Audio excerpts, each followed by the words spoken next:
What's good, y'all? It's Casper. Today, I'm talking about the movie Killers of the Flower Moon. Killers of the Flower Moon is a 2023 film. It's rated R and it's 3 hours and 26 minutes. Directed by Martin Scorsese. The movie is based on a book with the same title. This movie is telling the story about the Osage Indian tribe living in Oklahoma. So we're in the 1920s. Native Americans are being killed literally one by one. Very suspicious killings. They're being killed because of discovery of oil in that land. There's an Osage massacre going on in that town and no one's doing anything about it. Finally gets the attention of the FBI. FBI finally does an investigation in that town to see how these murders are happening in this Osage village. The movie is actually showing the perspective of Leonardo DiCaprio's character, Ernest Burkhart, him returning from the US Army and moving into that Osage village with his uncle, which is William Hall, who's played by Robert De Niro. You're seeing the perspective of Ernest living in that village, working for his wealthy uncle. You're seeing the corruption that Ernest is seeing, and you're seeing how Ernest now gets himself involved with the corruption. And not only that, Ernest ends up marrying somebody from that tribe and literally is following into the trap and the footsteps of what his uncle is telling him to do. We're seeing that perspective through Leonardo DiCaprio's character. Also, the FBI now being involved, so now we're seeing DiCaprio's character. His world is going crazy now because now there's attention to these killings and he knows exactly who's responsible and he knows exactly what's going on and why people are doing it. So he thought he was gaining some power and thought that it was okay, even though he still had a heart and he still loved his wife that he married from that village. We're seeing a lot of Native Americans being killed in their tribe living in Oklahoma, and the tribe is the Osage Indian tribe. They're being killed because their land discovered oil. Scorsese worked on The Irishman, and that movie was definitely over 3 hours, and totally understand when people say that his directing and his style can be a little draggish, or it could be some parts of his movie where he can edit and cut out to make the movie a little bit shorter. But to be honest, Scorsese's directing and the vision, I feel like I understand what he's going for. Quality and the direction and the look is very simple, but it does give you that infill feeling that you're actually there in that time. The Irishman, there's a lot of moments with the costume design, the surrounding settings that made me feel that I was part of that mafia adventure. The Irishman, there was here and there some editing errors or some bloopers that I was like, oh, how do you not catch that? Maybe because the movie was too long. But in this movie, I felt like this was a huge upgrade, and this was a movie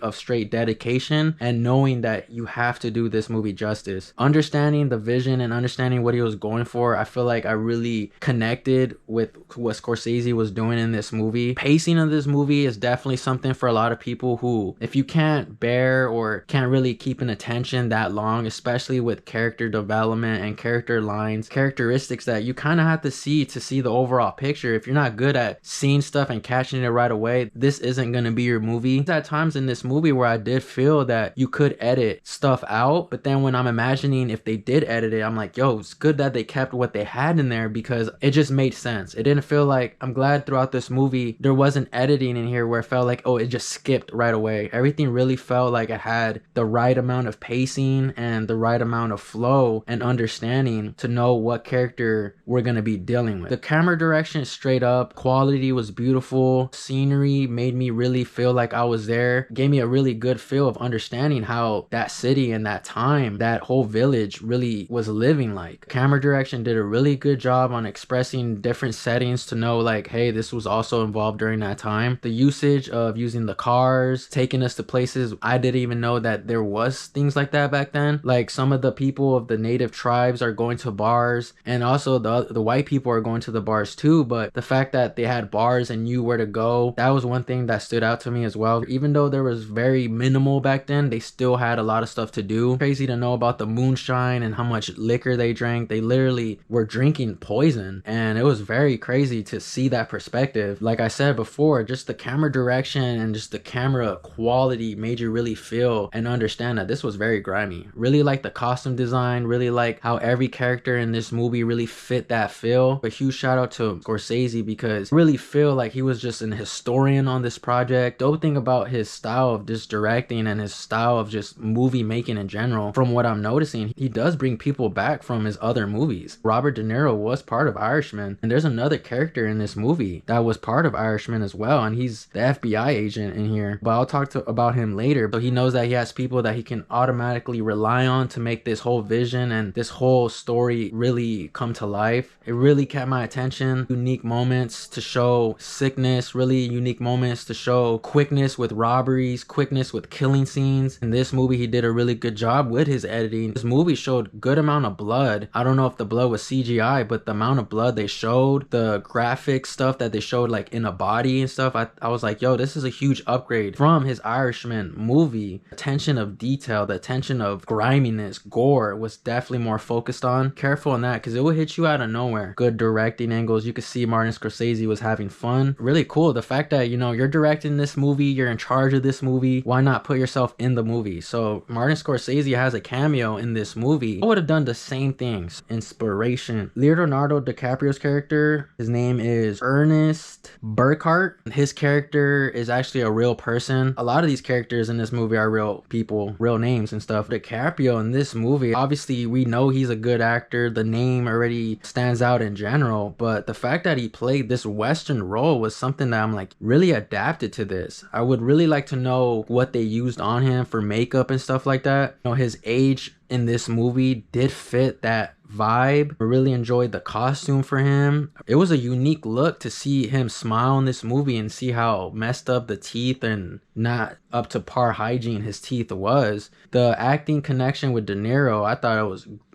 You're just watching two giants go at it. You know, Leonardo DiCaprio is going to shock you at times in this movie, not only with his lines and the way he's, you know, presenting himself in this movie, but at times you'll see the DiCaprio look, but then at other times you're like, yo, this is really impressive right now. FBI gets involved, you kind of want to see a little bit more from the FBI on doing their little background checks, maybe at their office or their talks within themselves. So Leonardo DiCaprio's character, very wild, very insane what ends up happening to him. The whole character development was very, very real. And one of those characters where you just kind of just think about when the movie's over. De Niro plays William Hall. The character he's playing, man, that's wild. De Niro's character is something that you kind of would expect from people back then, you know? The white people taking all those Native Americans' land. Seeing how grimy William Hall was, the personality was absolutely insane. The griminess was crazy. The lines for trying to make him kind of like a very generous, holy man. Someone that was like a neighbor definition, someone like a good neighbor. Put that face, but was the opposite behind that. De Niro, props. You did not look slow. The presentation, the look, you can tell like this dude was a wealthy dude. You're just happy that this had De Niro. You're just happy this had DiCaprio. The costume design was on point. The movie really showed and gave us some stuff that I didn't even know was happening back then. Obviously, we can get an overall understanding. Native Americans were robbed from their stuff, but the fact that Robert De Niro playing William Hall really put an emphasis on letting us know like, yo, these were the type of people running it back then. The movie explains the Freemason stuff, and he's like a level 30 something in here, and I'm like, these Freemasons been going on for years. Catch that, catch the building, catch the logo, like it's all the same even to this day. Glad that in this movie they didn't do like obvious like costume design or obvious makeup work on De Niro. Like De Niro's look already looked natural. De Niro's look looked like a comfortable look where he just got to go out there and shine. De Niro fit in every scenario. You know, he's wearing goggles in this movie where it looked funny, but it's just one of those things where like they actually were wearing stuff like that. But De Niro stand out in this movie for sure. Really enjoyed this performance. But one thing I want to say about the Native American tribes, I really enjoyed in this movie that there was no subtitles or any captions for whenever they were talking their own language. The movie did a good sense of understanding that culture. This movie did good on bringing us into what they do for weddings. So smart move on not adding no captions to whenever they were talking in their language. Molly Burkhart, she's played by Lily Gladstone.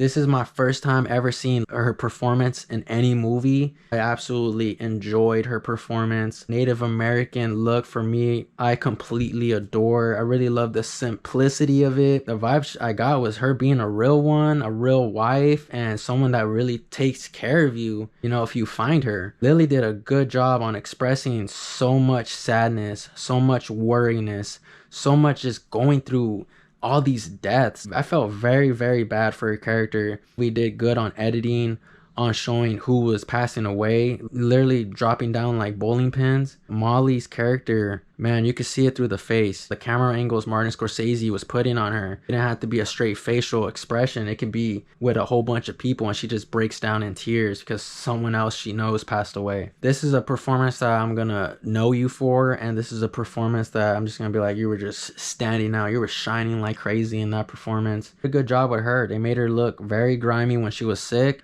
depressed, and into her mind where she's there but not there. Her fellow sisters of the tribe, the characteristics, the personalities, and the look was something that did pull me in more to know more about them. Lily Gladstone, huge standout, enjoyed her performance. The FBI investigator that comes through, Jesse Plemons, he plays the character Tom White. Very cool to know that he was part of Irishman. You can put him in any type of role and his look fits. It doesn't make him look awkward at all. The lines for him were great. The acting with De Niro and DiCaprio, very on point. Like his voice wasn't trying to be extra, his tone wasn't trying to be extra at all. A chill, laid back, let me just do my job. He did a good job, and it's crazy that he ends up showing up later, way later in the movie, because when he did show up into the movie, that's where the pacing did pick up a little bit more. You're seeing how the FBI is getting involved, and you're seeing the different scenarios where the FBI is put in. Shout out to Jesse Plemons being in this movie. That was a dope role right there. Brandon Fraser in here, he's literally in the movie less than maybe 10 minutes, 5 minutes. He's like playing the attorney in here. The vibe I got from him was like, I know I'm not going to be in the movie that long, but let me still put a powerful, loud performance. The soundtrack in here brought a lot of that Native American sound in here, just added to this whole feel, added to this story. Really did enjoy seeing whenever they used their guns. Wasn't like the same like revolver. You'll see different types of guns in here. After my watching the movie Killers of the Flower Moon out of 10, I'm gonna have to give the movie a 10 out of 10. That's my movie review for the movie Killers of the Flower Moon. Shout out to you guys for tuning into the video. Thank you guys for watching, and we'll see you guys